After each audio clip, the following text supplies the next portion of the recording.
வணக்கம். நான் உங்கள் புவன்ஜி பரத். வெட்டி பேச்சு பகுதியில் மீண்டும் உங்களை சந்திப்பதில் மகிழ்ச்சி அடைகிறேன்.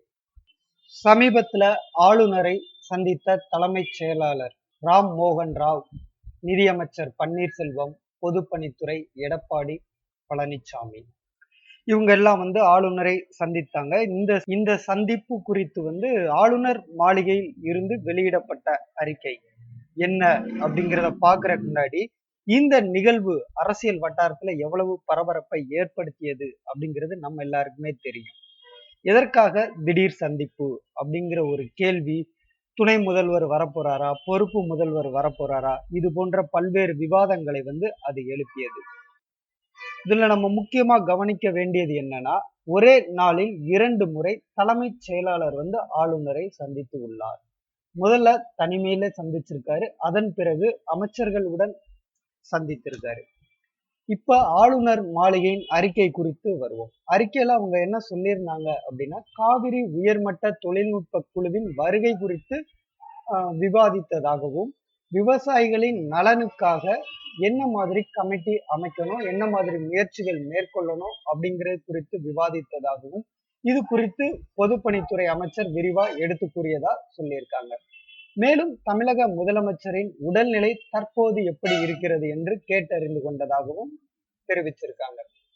இதெல்லாம் விட ஒரு முக்கியமான வாசகமும் அதில் உள்ளது.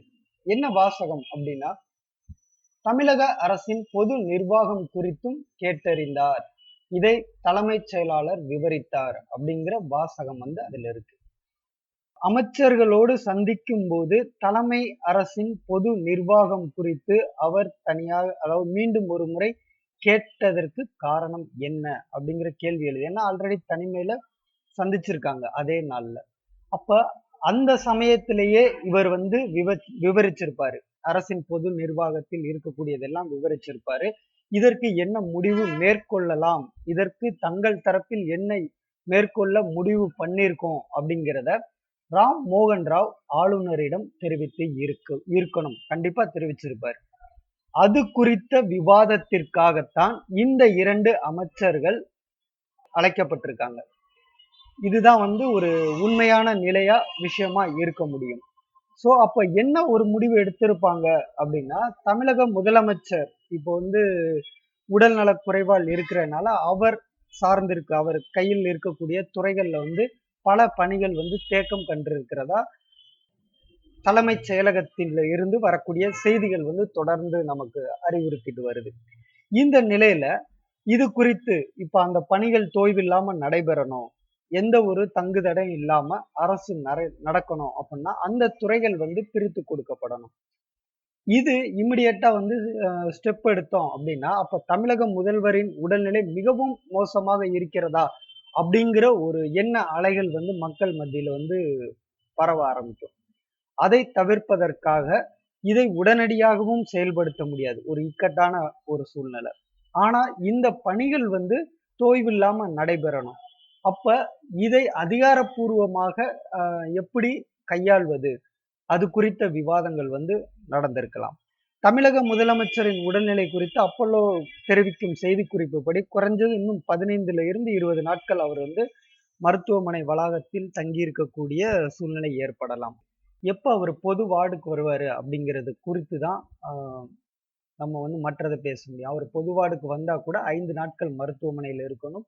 அதன் பிறகு அவர் தன்னோட இல்லத்திற்கு சென்றாலும் உடனடியாக எல்லா பணிகளையும் கவனிக்கும் அளவிற்கு உடல் ஒத்துழைக்குமா அப்படின்னா இயல்பாவே முடியாது. நம்மளும் ஒரு உடல்நிலை பல தடவை நோய்வாய்ப்பட்டு படுத்திருக்கோம். அந்த மாதிரி உடல்நிலையில இருந்தப்ப அந்த உடல்நிலை தேறிய அடுத்த தினமே நம்மால் எதையும் பழைய மாதிரி செயல்பட முடியாது. அதற்கு சில காலம் தேவைப்படும். அதனால மொத்தமா பார்க்கிறப்ப ஒரு 15ல் இருந்து 20 நாட்கள் அரசு பணிகள்ல ஒரு சின்ன தேக்கம் ஏற்படுற சூழ்நிலை இருக்கு. இப்பயே மிகப்பெரிய தேக்கம் இருக்கு. இது இன்னும் ஒரு மாத காலத்திற்கு நீடித்தால் என்ன மாதிரி விளைவுகள் ஏற்படுத்தும் அப்படிங்கிறத ஆலோசிச்சிருப்பாங்க. அந்த ஆலோசனையின் பேரில் தான் அமைச்சர்கள் ஆளுநரை சந்திச்சிருக்காங்க. இந்த கூட்டத்துல என்ன முடிவு எடுத்திருப்பாங்க அப்படின்னு என் பார்வையில் படுது அப்படின்னா, உடனடியாக தமிழக முதலமைச்சரிடம் இருக்கும் பொறுப்புகளை பிரித்து கொடுக்க முடியாது. மருத்துவமனை வளாகத்தில் இருந்து வந்திருக்கக்கூடிய தகவல்கள் எல்லாம் என்ன அப்படின்னா வந்து 10ஆம் தேதி, அதாவது வருகிற 10ஆம் தேதி தான் வந்து முழுமையான விஷயங்கள் வந்து முடிவாகும். எப்ப வந்து தமிழக முதல்வர் ஜெயலலிதா பொது வார்டுக்கு வருவார் அப்படின்ட்டு. அந்த பொது வார்டுக்கு வந்து வர்றது வரைக்குமே வந்து இந்த குழப்பங்கள் வந்து நீடித்து கொண்டுதான் இருக்கும். ஆகையினால இந்த முடிவை ஓரிரு தினங்களுக்கு வந்து தள்ளி வச்சிருக்காங்க அப்படிங்கிறது என்னோட பார்வை. ஏன் 2 நாட்களுக்கு தள்ளி வைக்கணும் அப்படின்னா, தமிழக முதல்வர் ஒருவேளை பூரண நலம் பெற்று விட்டார், இனிமேல் வந்து அவரு பொது வார்டுக்கு வந்துருவார் அப்படின்னா, பொது வார்டிற்கு அவர் வந்ததுக்கு அப்புறம் அவரது பணிகளை ஷீலா பாலகிருஷ்ணன் மூலம் அவரால் தொடர்ந்து ஆலோசித்து சின்ன சின்ன பணிகள் வந்து மேற்கொள்ள முடியும். அதனால அந்த பொறுப்புகள் வந்து பிரித்து கொடுக்க வேண்டிய அவசியம் ஏற்படாது. ஒருவேளை இன்னும் 3-4 நாட்கள் அவருக்கு இன்னும் ஓய்வு தேவைப்படுது, இல்ல இன்னும் சில நாட்கள் வந்து அவரு அந்த கிரிட்டிக்கல் கேர் யூனிட்ல தான் இருந்தாகணும் அப்படிங்கிற ஒரு நிலை 10ஆம் தேதியும் இருந்தது என்றால், கண்டிப்பாக இந்த பொறுப்புகள் வந்து தற்காலிகமா பிரித்து கொடுக்கும் முயற்சியில் இருக்கும் அப்படிங்கிறது என்னோட கணிப்பு.